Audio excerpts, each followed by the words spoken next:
Folks, what the crap's going on? HeirofCarthage here, and welcome back to some more action on Total War Warhammer 2. Now, I got something a little bit different here for you today.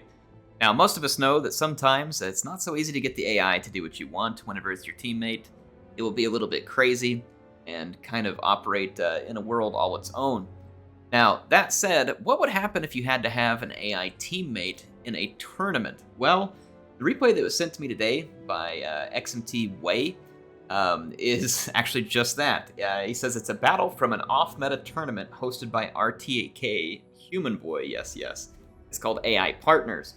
So the players have to craft an army to be piloted by the AI, and they have to play alongside it as a lone lord.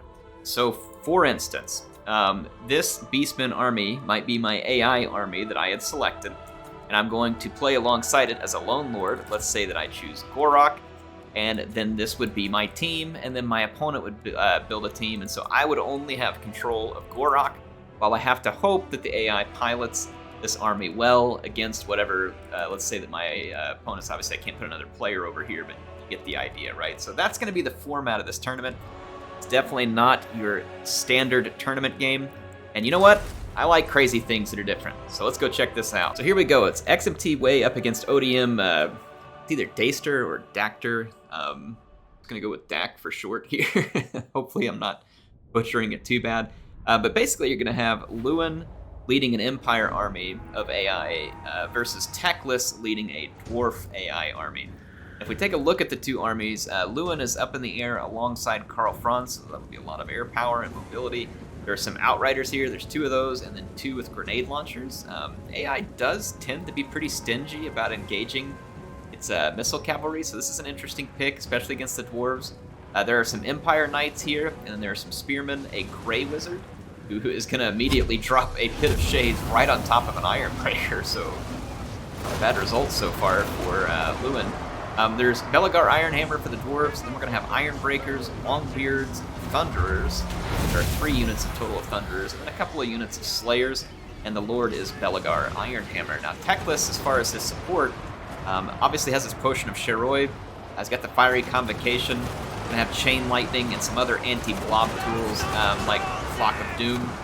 Whereas Lewin is not a caster, so he's gonna be dependent on the Grey Wizard, hopefully getting some good cast in there, whereas Teclis definitely has the capability to cause more damage directly via magic. He does just that here as he basically annihilates an Empire Knight and better part of a spear unit with a Chain Lightning. It does cause some friendly damage too, so I guess maybe it's worth it in the end. You never know. Here comes a Fiery Convocation as well, right through some Spearmen and out through some Outriders. So far a pretty even fight. Teclis is actually going to come over here and attempt to engage Lewin while Lewin is stuck amidst a bunch of Slayers. I think it's a pretty good play. Look at this, the Grey Wizard again. Going for kind of a vicious mop-up here that kills some of his own Spearmen, but goes after the dwarves as well. So Teclis did not fare well here, even with the Slayers nearby, so that didn't go well. That didn't go well at all, but I like the use of the Scroll of Hoeth here to drop the ability recharge time, so it maybe keeps Lewin from being able to use something like Sword of Coron. So I think it's a pretty clever play by the ODM player here. Let's see, he's going to dive in over here and go for the Grey Wizard. And then once again, Lewin's going to follow in melee. There are more Slayers nearby. And it looks like Teclis is going to want to get out of here. That Sword of Coron is going to hurt way too much. He does leave. So far, the Missile Cavalry doing some pretty solid work against the Dawi. Not totally surprising here. And as far as Thunderers go, this one is pretty badly damaged. This one is shattered. Another is actually in pretty decent health and is regrouped back here in the back where it has been mostly safe from Empire harassment for a little while. See how this plays out, but I mean, the dwarves are definitely losing their heavy infantry. It's not going to go well here when you have these Outriders and grenade launchers just unloading on all this heavy infantry, which is honestly just unable to do anything about it. Quite unable. So Teclis once again is going to get forced out by King Lewin. He just doesn't really want that fight. The Empire actually swoops in to try and hold Teclis on the ground. So, a bit of a dangerous situation for Teclis here as the Outriders just get really aggressive on him and are holding him here. I'm going to use the Slayers to try and get his exit, but here comes the 1-2 punch of Karl with Galmaraz and Reichwin Ludwig, followed up by King Lewin, who's also impacted by the Reichland Rune. So Teclis will be trying to use his superior speed to run for the hills, so to speak. You can see the Thunderer unit back here still unchallenged. Teclis is going to fly past it, basically goading Lewin to bring himself into range of these Thunderers, and it works. Lewin takes a pretty savage volley to the face. Thunderers are going to do tremendous damage to a target like Lewin there. They've gotten off a couple of volleys at least. So Teclis is going to attempt to use that speed to draw this out and try and buy time to gain a victory. The Outriders and Grenade Launchers, I think, were just really good picks for the AI, to be honest. Could they be blundered? Yes, absolutely. The AI is certainly capable of it. But against the Dawi, I like this pick. But again, I've never tried this type of play. It makes me very curious. I actually think we're going to do this maybe this Thursday on my channel. I'm going to do a multiplayer stream on Thursday of this week. It's going to be, today is the 16th and 19th. So Thursday the 19th, I'm going to do a multiplayer stream, and maybe this is what we'll do for fun. We'll do some 1v1s where it's Lord with an AI army. So this seems like a pretty interesting play style, because when you pick the AI army, I mean, you can just pick whatever you want, which should partly be what we're doing whenever we play, because obviously I'm not going to be doing this in an incredibly competitive way, but obviously there is a manner of thinking, I believe, that can be applied to this game style to give a player a better choice. Still, you're going to want to pick factions that perform well, one against the other, as is possible. And then the pick of units, for instance, like these Outriders, I think is interesting because most of the Dwarf units are too slow to catch them. The AI tends to be pretty stingy about throwing its missile units into combat, and so it gives you a decent chance of having some success with them, you know, versus maybe not picking units like that, or picking melee units where you never know whether the AI is going to throw its Demigryph straight into a bunch of Slayers or something of the sort. So, and I like the thinking the player has to do here. Now, Teclis has been mostly mobile. Karl Franz got a little bit singled out. He popped him with an enfeebling foe and was going to fight him, but of course Lewin isn't going to pass up the opportunity to get in the fight. Lewin is going to punch really hard in the fight against Teclis, and Teclis knows it, so he's keeping his distance, and obviously hoping that certain things like these Thunderers can be brought to bear, and sure enough, I mean, again, just really nice damage every time these Thunderers open fire. I'm kind of surprised I haven't seen these two Flyers just go ahead and go ham on this Thunder. It's really not protected by any Slayers at the moment. They could be worried that Teclis is going to come in and cause too much damage in the meantime, but this Thunder is a very significant threat to Karl and Lewin right now, and I think needs to be dealt with. But we'll see. Teclis, of course, has used his Potion of Troy, and he is almost full HP. He won't be able to continue to heal endlessly. Obviously, there is a hit point pool. Belagar is still in good health. He's got a good shield. It's the silver shield here. He's got some innate resistance, too, that's going to make him a bit of a mess. The Outriders could spend quite a bit of ammunition on him, and probably... Ooh, boy, Karl got a good hit there with Kalmaraz and Reichland Runefang. Now, of course, the anti-large won't apply to Belagar, but the extra damage most assuredly will. Extra attack. Whew. Yeah, Belagar definitely getting the chunk taken out of him right now, and Teclis unable to join that fray and fight. But he does send in Slayers. The last fiery convocation missed its mark on the Outriders. But to be fair, that is a difficult mark to hit, even when it's controlled by the AI. Now, Karl ends up getting in here, takes a lot of damage to Belagar, and you can see that he is driven out, and then Lewin gets down here. He gets a little bit tied up, too, with some Dawi infantry, and has to flee away. Obviously, both these players get to fully micromanage their Lord, and so they're also going to need to be very, very focused on trying to avoid charges, trying to get their own charge. Like, you're going to be very selective when you're only microing one unit.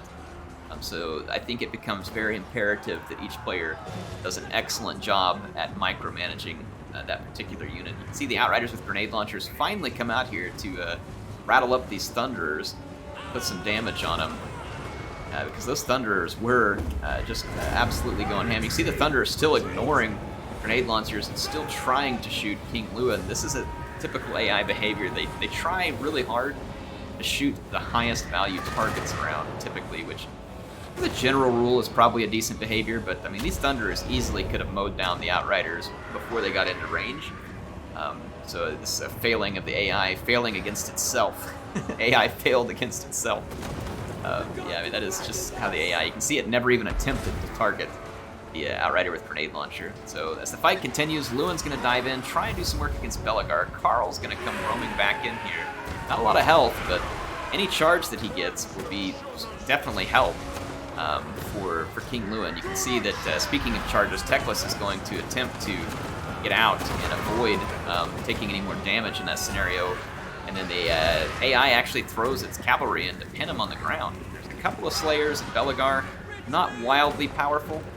And then if we take a look out here, the grenade launchers are still firing. There's some more Longbeards coming back. That Thunderer did shatter. I was about to say shadow. Sorry, my bad. Shatter. So Lewin is kind of the last one standing in this fight, and Belegar and a few Slayers. So it's coming down to the wire here, pretty close. See the last few grenades being lobbed in from this Outrider that's got a couple of volleys left. They have been quite effective against the Dawi infantry, quite effective indeed. Now, Teclis doesn't want to take any type of engagement directly with Lewin. Lewin, though, has to be careful about diving in because Teclis could counter dive, basically, and get a nice free charge, especially if Belegar is nearby to support.